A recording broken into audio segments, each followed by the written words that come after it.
दोस्तों, भारतीय रेलवे द्वारा कुछ रूटों पर नए ट्रैक बिछाने का काम किए जा रहे हैं, तो कुछ रूट काफी दिनों से उसी तरह पेंडिंग पड़ा हुआ है। कुछ काम उस पर रेलवे द्वारा किए गए हैं, लेकिन बाकी काम उसी तरह पेंडिंग पड़े हुए हैं, जिसके लोगों द्वारा आवाज उठाए जा रहे हैं कि इस रूट पर रेलवे द्वारा काम शुरू किए जाए और लोगों को नई रेल कनेक्टिविटी मिले। और इस तरह के कई रेल प्रोजेक्ट पर रेलवे पहले काम की है, लेकिन अब उस रूट पर किसी कारणवश या फिर पैसे के अभाव में उस रूट पर आपको वर्क देखने को नहीं मिल रहे हैं और काफी दिनों से पेंडिंग उसी तरह वो रूट पड़ा हुआ है। तो आज की वीडियो में मैं आपको एक ऐसे ही रूट के बारे में बताने वाला हूं, जिस पर रेलवे द्वारा काम किए गए हैं और बाकी काम उसी तरह पेंडिंग पड़े हुए हैं और लोगों की तरफ से आवाज है कि भारतीय रेलवे इस रूट पर जल्द से जल्द काम शुरू करे और लोगों को एक नई रेल कनेक्टिविटी मिले। तो रेलवे ने किस कारण से इस रूट पर काम बंद किए हैं और कब से आपको इस रूट पर वर्क देखने को मिलेंगे, इस वीडियो के अंदर मैं आपको इस पेंडिंग रूट के बारे में फुल डिटेल जानकारी देने वाला हूं कि कहां से कहां के लिए ट्रैक बिछने वाले थे, कहां तक काम पूरा हुए हैं और कितने काम इस रूट पर बाकी है। इस नए रूट के बारे में मैं आपको फुल डिटेल जानकारी देने वाला हूं। तो दोस्तों, अगर आप चैनल पर नए हैं तो चैनल को सब्सक्राइब कर लीजिए और वीडियो अच्छा लगे तो वीडियो को लाइक जरूर कर दीजिएगा। चलिए इस डिटेल वीडियो को शुरू करते हैं। दोस्तों, भारतीय रेलवे अलग अलग रूटों पर नए ट्रैक बिछाने का तो काम कर रही है, लेकिन कुछ रूट ऐसे पेंडिंग पड़े हुए हैं जिस पर अभी तक आपको वर्क देखने को नहीं मिल रहे हैं। लेकिन ऐसी बात नहीं है कि जो पेंडिंग पड़ जाते हैं उस पर आपको वर्क देखने को नहीं मिल रहे हैं।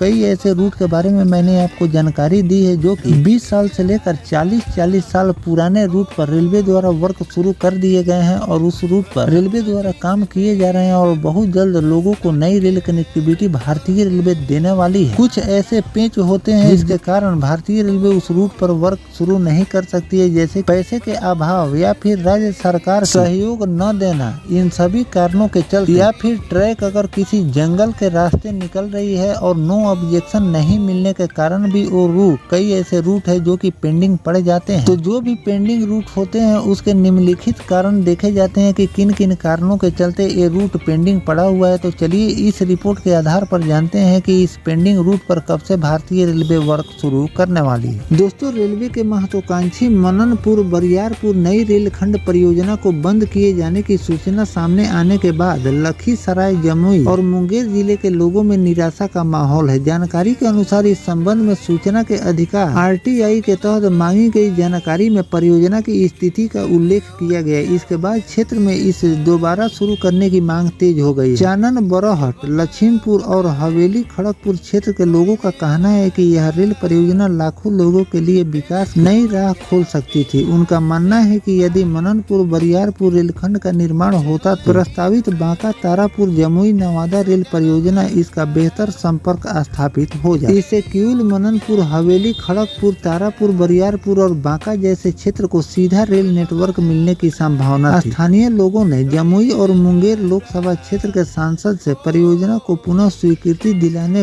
और जल्द निर्माण कार्य शुरू करने की भी मांग की है। उनका कहना है कि इस रेलखंड के बनने से क्षेत्र में आवागमन आसान होंगे और व्यापार, शिक्षा और रोजगार के नए अवसर भी पैदा होंगे। इसके अलावा लोगों ने यह नाराजगी भी जताई कि अमृत भारत स्टेशन योजना में शामिल होने के बावजूद किऊल और मननपुर रेलवे स्टेशन का पुनर्विकास का कार्य शुरू नहीं हो सका। स्थानीय नागरिक ने रेलवे से लंबित परियोजना पर शीघ्र कार्रवाई करने की मांग की है ताकि क्षेत्र के विकास को गति मिल सके। तो दोस्तों, यहाँ पर भारतीय रेलवे द्वारा इस रूट पर वर्क बंद कर दिए गए हैं और इस रूट पर अभी फिलहाल में रेलवे द्वारा वर्क नहीं किए जा रहे हैं, लेकिन लोगों की तरफ से मांग है कि इस रूट जल्द से जल्द भारतीय रेलवे वर्क शुरू करे ताकि लोगों को भी रोजगार मिले और आने वाले दिनों में लोगों को एक नई रेल कनेक्टिविटी मिले। तो आगे चलकर आपको इस रूट पर वर्क देखने को मिलेंगे, क्योंकि भारतीय रेलवे 2024 और 2026 तक काफी ज्यादा पेंडिंग रूटों को कवर की है, जिस पर आपको वर्क देखने को मिल रहे हैं। कई रूटों को रेलवे कंप्लीट कर दिए हैं। बहुत जल्द आपको उस रूट पर ट्रेनों का संचालन देखने को मिलेंगे। तो इस पर जो भी ऑब्जेक्शन है उसे रेलवे द्वारा दूर किए जाएंगे और बहुत जल्द आपको इस रूट पर नए ट्रैक बिछाने का काम भी देखने को मिलेंगे। और अमृत भारत स्टेशन योजना की अगर हम बात करें, अमृत भारत स्टेशन योजना के तहत अलग अलग जगहों पर रेलवे द्वारा वर्क किए जा रहे हैं और जो भी अमृत भारत योजना के तहत स्टेशन को चिन्हित किए गए हैं उसको थोड़ा सा लेट होगा, लेकिन आपको सभी रेलवे स्टेशनों पर वर्क देखने को मिलेगा। तो आने वाले दिनों में इस रूट पर जो भी नया अपडेट रेलवे द्वारा जारी किए जाएंगे कि इस पर कब से वर्क रेलवे शुरू कर रही, तो उसकी भी जानकारी मैं आपको लगातार देता रहूंगा। फिलहाल दोस्तों, ये जानकारी आपको कैसा लगा कमेंट सेक्शन में जरूर लिखिएगा। मिलते हैं किसी नेक्स्ट टॉपिक कोई नई जानकारी के साथ। तब तक अपने भाई को दीजिए इजाजत। जय हिंद, जय भारत, वंदे मातरम।